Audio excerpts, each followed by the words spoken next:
El aire del cuarto estaba denso, cargado con el calor de nuestros cuerpos y una década de historia compartida. Era una entrega total, un intento desesperado de mi parte por sentir algo, cualquier cosa que rompiera la monotonía de un amor que se había vuelto tan cómodo como un mueble viejo. En el clímax de esa búsqueda, con los ojos cerrados y el alma a la deriva, un nombre se escapó de mis labios en un susurro roto, ahogado. Pero no fue su nombre. No fue Javier. El cuerpo de mi esposo se tensó sobre el mío, una rigidez instantánea, como si una corriente eléctrica lo hubiera atravesado. Se detuvo en seco. No hubo un grito. No hubo una acusación. Solo un silencio que se expandió como una mancha de tinta. Un silencio que pesaba más que cualquier palabra, más violento que cualquier golpe. Se apartó de mí, rodó sobre la cama y me dio la espalda.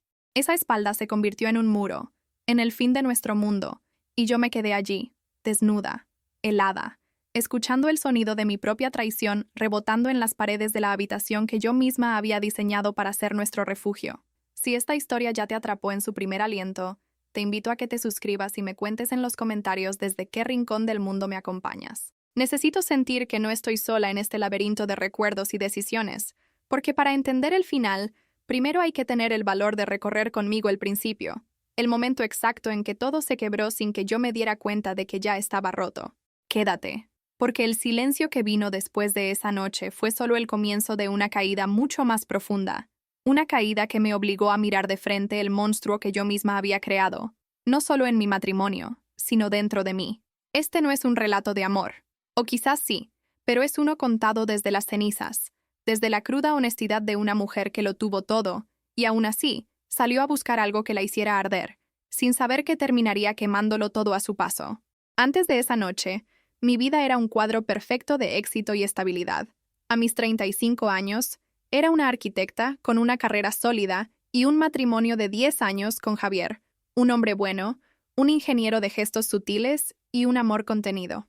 Vivíamos en una casa que yo había proyectado, cada rincón pensado para albergar nuestra felicidad, llena de luz natural y plantas que crecían vigorosas, un reflejo de lo que se suponía que éramos. Nuestra relación estaba construida sobre cimientos de cariño, complicidad y rutinas que nos daban seguridad. Éramos ese tipo de pareja que los demás admiran, un equipo funcional, socios en el proyecto de la vida. Pero la calma se había vuelto estancamiento. La paz se sentía como un desierto.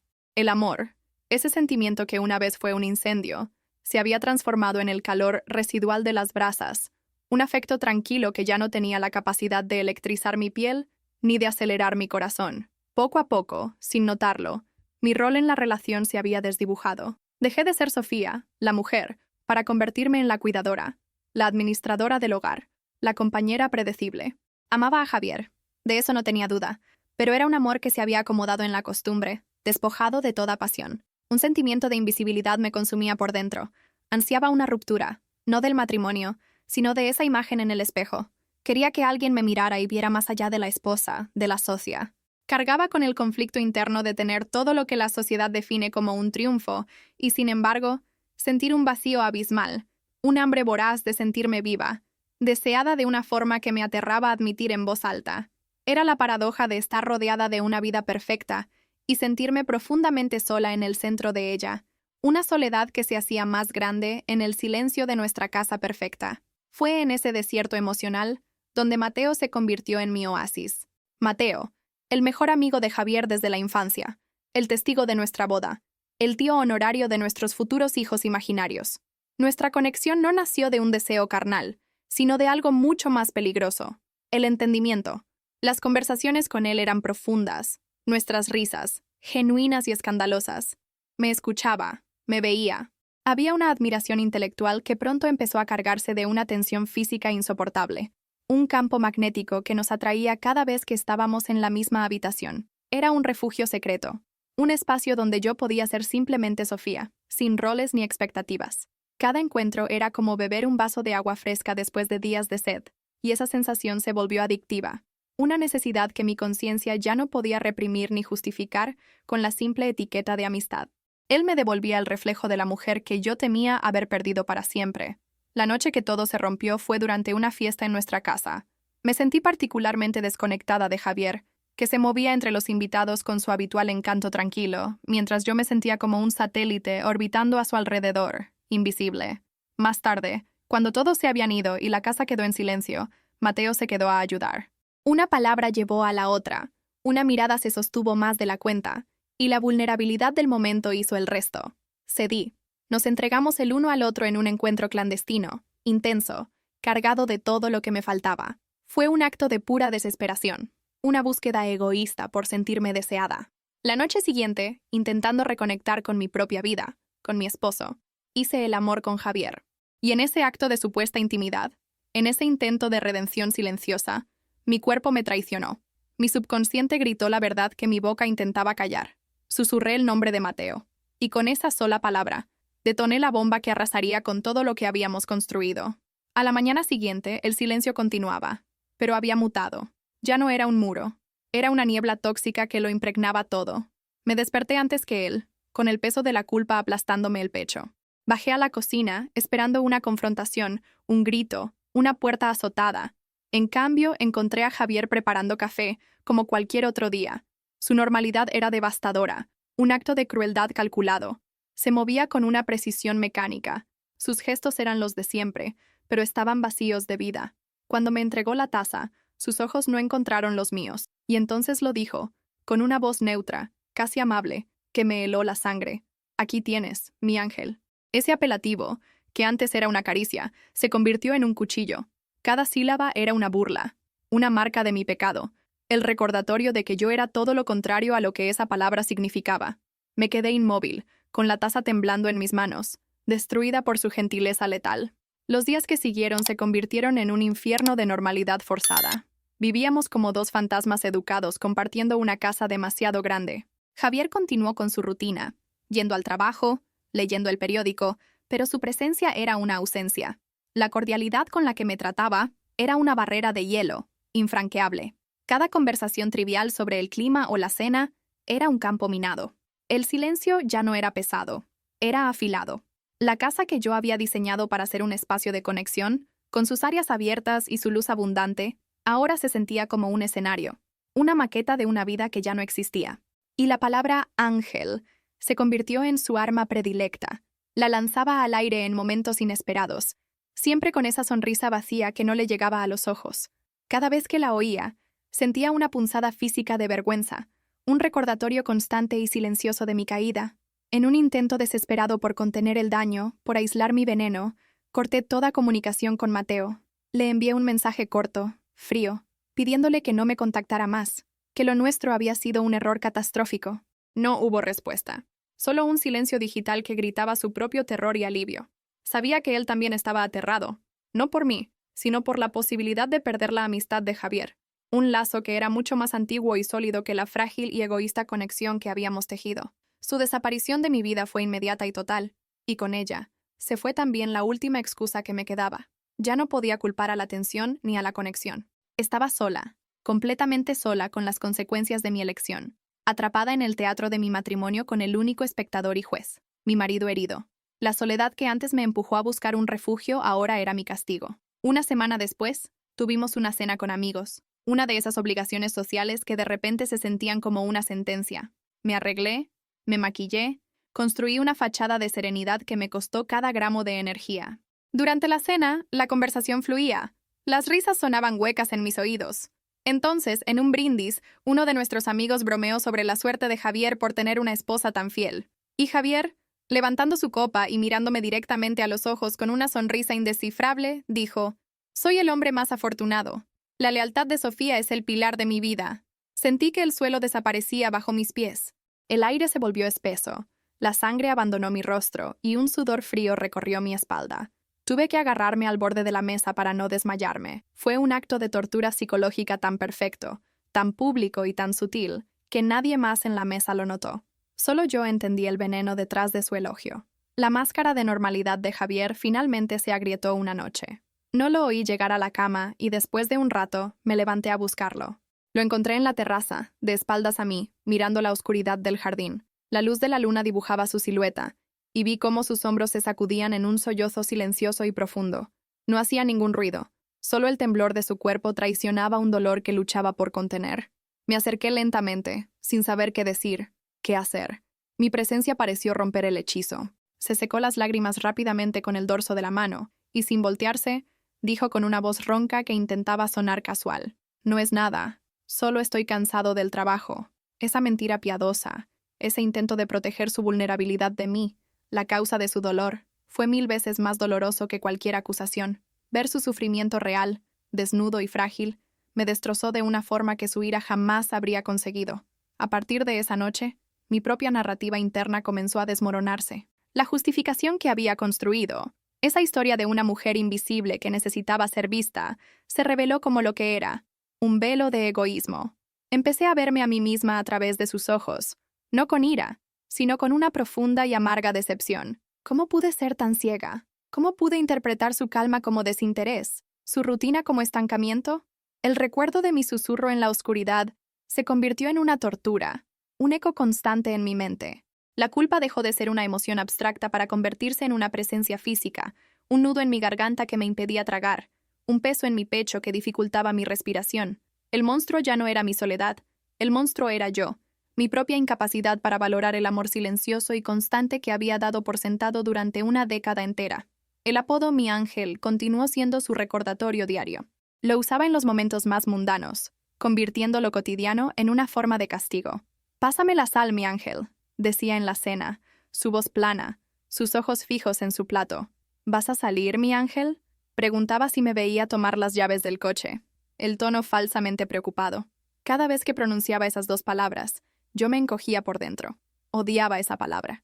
Odiaba cómo la había vaciado de todo su significado, convirtiéndola en un símbolo de mi traición. Era un recordatorio constante de que yo había manchado no solo nuestro presente, sino también nuestro pasado, profanando los recuerdos de un tiempo en el que él me llamaba así con un amor que era puro y genuino. Ahora, la palabra era una cicatriz que él tocaba todos los días, solo para asegurarse de que yo recordara que la herida seguía abierta y sangrando. La casa, mi gran orgullo profesional y personal, se transformó en mi celda. Cada línea limpia, cada espacio abierto que había diseñado para fomentar la unión y la luz, ahora me parecía una burla. Las paredes de cristal del salón, que antes enmarcaban nuestro jardín, ahora me hacían sentir expuesta, observada. Las plantas que había cuidado con tanto esmero parecían acusarme con sus hojas caídas, como si la toxicidad de nuestro ambiente las estuviera marchitando. Me sentía atrapada en mi propia creación, una arquitecta de mi propia desgracia. Caminaba por los pasillos como una extraña, tocando los muebles que habíamos elegido juntos, ahora simples objetos fríos y sin alma. La estructura que había diseñado para ser el contenedor de nuestra vida se había convertido en el mausoleo de nuestro amor, un lugar lleno de ecos y fantasmas, donde cada rincón guardaba el recuerdo de una felicidad que yo misma había demolido.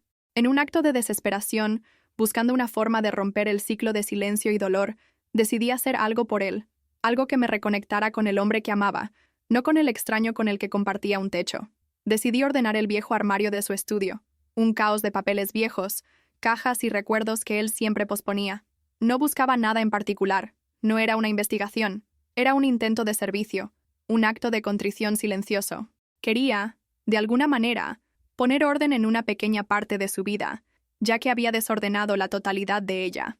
Mientras sacaba cajas polvorientas y clasificaba viejos proyectos de ingeniería, sentía una extraña calma. Era como si al tocar sus cosas, al sumergirme en su pasado, pudiera encontrar un rastro del Javier que había perdido, el hombre cuya risa solía llenar cada espacio de esa casa. Dentro de una caja de zapatos vieja, debajo de un montón de fotografías de la universidad, encontré un cuaderno. No era un diario, sino una simple libreta de anillas con una cubierta azul. La curiosidad, una fuerza terrible y poderosa, me venció. Lo abrí. Las primeras páginas estaban llenas de anotaciones rápidas, listas, cálculos, pero al pasar las hojas, empecé a reconocer mi nombre. Eran planes. Javier había estado planeando, durante meses, una segunda luna de miel sorpresa para nosotros. Había listas de los lugares que yo siempre había soñado visitar, desde los campos de lavanda en la Provenza hasta las pequeñas librerías de Oporto. Había anotaciones sobre mis comidas favoritas, los vinos que me gustaban, detalles tan pequeños y específicos que demostraban una atención que yo creía perdida hacía mucho tiempo. Cada página era un testimonio de su amor silencioso, un esfuerzo metódico por reavivar nuestra llama. Y entonces, llegué a la última página escrita. Estaba casi vacía, salvo por una sola frase, escrita con una caligrafía un poco temblorosa, como si la hubiera anotado con una urgencia emocional. La frase me golpeó con la fuerza de un huracán, dejándome sin aire, arrancando de raíz la última pieza de mi autojustificación. Decía, necesito recordar cómo se mira a un ángel. Necesito que ella se sienta como el mío, de nuevo.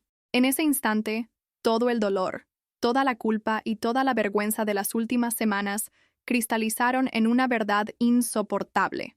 Él no estaba ciego a nuestro distanciamiento. Lo sentía tan profundamente como yo, o incluso más. Y mientras yo buscaba una salida en los brazos de otro hombre, él estaba buscando una forma de volver a encontrarme, de devolverme el brillo que creía que yo había perdido. El cuaderno se deslizó de mis manos y cayó al suelo con un ruido sordo. Me derrumbé junto a él, pero no lloré. Era un dolor demasiado profundo para las lágrimas, una implosión silenciosa que me dejó hueca. El peso de su esfuerzo secreto me aplastó. Su silencio, su aparente indiferencia, no eran un abandono, eran la concentración de un hombre que luchaba solo para salvar lo nuestro. Él también se sentía perdido.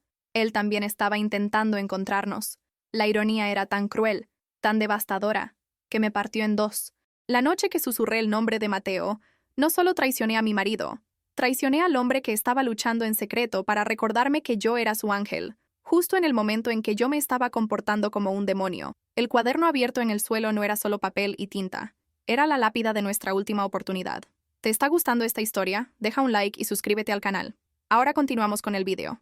En ese momento, en el suelo polvoriento de su estudio, mi crisis interna sufrió una metamorfosis brutal. La pregunta dejó de ser ¿por qué busqué algo más? Y se transformó en una mucho más dolorosa. ¿Qué fue lo que destruí que ya era mío y estaba luchando por mí? La conciencia de mi propia cobardía me inundó. Fui demasiado cobarde para comunicar mi soledad, demasiado impaciente para ver sus esfuerzos silenciosos, demasiado egoísta para darme cuenta de que el amor no siempre es un incendio. A veces es una luz piloto que se niega a apagarse en la oscuridad, esperando pacientemente a que alguien le dé aire para volver a arder. Él estaba intentando darme ese aire, mientras yo, en mi ceguera, estaba abriendo todas las ventanas para que la tormenta entrara y lo apagara todo para siempre. Toda nuestra historia reciente se reconfiguró en mi mente bajo esa nueva y terrible luz. Su cansancio no era aburrimiento, era la fatiga de quien planea una sorpresa monumental en secreto. Su distancia no era indiferencia, era la preocupación de un hombre que sentía que su esposa se le escapaba de las manos y no sabía cómo detenerlo. Cada pequeño gesto que yo había interpretado como un signo de nuestro estancamiento era, en realidad, una pieza de su plan silencioso para reconquistarme. Había estado tan absorta en el grito de mis propias carencias que me había vuelto completamente sorda al susurro constante de su amor, un amor que no se manifestaba en grandes gestos apasionados, sino en la dedicación silenciosa de quien intenta reconstruir un paraíso para dos.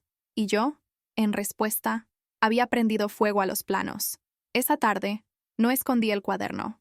No preparé un discurso ni una súplica de perdón. Simplemente lo coloqué en el centro de la mesa del comedor, cerrado. Y me senté a esperar. Cuando Javier llegó del trabajo y vio la libreta azul sobre la madera, su rostro, que había sido una máscara de fría normalidad durante semanas, se descompuso. No hubo ira en sus ojos, sino una oleada de dolor tan pura y profunda que me sentí como una intrusa por presenciarla. Se quedó de pie, mirando el objeto que contenía sus esperanzas rotas, y por primera vez en mucho tiempo, el silencio entre nosotros no era un arma, sino un espacio compartido de devastación. La verdad, al fin, estaba sobre la mesa, desnuda y terrible, y ya no había ningún lugar donde esconderse. Su armadura se había roto, y la mía también. Cuando finalmente levantó la vista hacia mí, no intenté justificarme. Las excusas se sentían obscenas ante la evidencia de su esfuerzo. En lugar de eso, pronuncié las únicas palabras que se sentían honestas, las primeras palabras verdaderas que cruzaban el abismo entre nosotros en semanas. Me perdí, dije, mi voz apenas un susurro. Y no vi que tú también estabas intentando encontrarme. No era una disculpa, era una confesión, un reconocimiento de mi ceguera, de mi egoísmo. Vi cómo algo en su mirada cambiaba. El dolor seguía ahí, inmenso, pero quizás una pizca de la dura ira se disolvió, reemplazada por la cruda realidad de nuestra tragedia compartida. No era una historia de víctima y villano. Éramos dos personas perdidas, y una de ellas había hecho estallar el único mapa que les quedaba. Fue en ese momento de honestidad brutal que se me ocurrió la única salida posible. No hacia la salvación, sino hacia la comprensión. Quizás deberíamos ir a terapia, sugerí, con la voz temblorosa. Y rápidamente añadí, para que no hubiera malentendidos. No para intentar salvar esto, No sé si se puede, sino para que, al menos, podamos entender nuestro propio dolor, para que podamos aprender a estar en la misma habitación sin querer morir. Mi propuesta no era sobre reconstruir el nosotros, sino sobre ayudar a los dos yo, destrozados, a sobrevivir al naufragio. Era un gesto pequeño, un primer paso hacia el reconocimiento de que la curación, si es que era posible, tendría que empezar por separado, admitiendo que el matrimonio que conocíamos ya estaba muerto. Y así comenzamos. La terapia se convirtió en nuestro nuevo y extraño ritual, aunque al principio íbamos por separado. La casa dejó de ser un campo de batalla silencioso para convertirse en una especie de hospital de campaña. No había apodos, ni toques casuales, ni siquiera miradas prolongadas. Solo la presencia física del otro, una presencia dolorosa pero real, en el mismo espacio minado de recuerdos. El nosotros, que habíamos sido durante una década, murió definitivamente en aquella noche, asfixiado por un nombre equivocado y enterrado por la revelación de un cuaderno azul. Lo que quedaba eran dos extraños, dos sobrevivientes que un día se habían amado profundamente y que ahora tenían que aprender a caminar entre las ruinas de esa vida, sin saber si estaban despejando los escombros para marcharse o para ver si algo, cualquier cosa, podía volver a crecer allí. El final de nuestra historia aún no está escrito, y quizás nunca tenga un punto final claro. La casa que diseñé sigue en pie, pero ya no es un símbolo de estabilidad, sino un recordatorio de que hasta los cimientos más sólidos pueden ser demolidos desde dentro. No hay reconciliación, no hay un regreso a lo que fuimos. Solo existe la frágil y agotadora posibilidad de construir, quizás, algo nuevo sobre las cenizas. Una relación entre dos personas que se conocen todas las cicatrices, que han visto lo peor del otro. A veces, en el silencio de la noche, me doy cuenta de la gran lección. El grito más fuerte de nuestra propia carencia puede ensordecernos por completo, para el susurro de amor de quien está a nuestro lado, luchando en silencio por mantener la luz encendida. ¿Han hecho algún gesto de bondad que cambió una vida? Dejen un corazoncito si creen que el amor es más poderoso que cualquier riqueza. Suscríbanse para más historias de segundas oportunidades. Comenten, el amor no tiene precio si ustedes también creen en la bondad humana.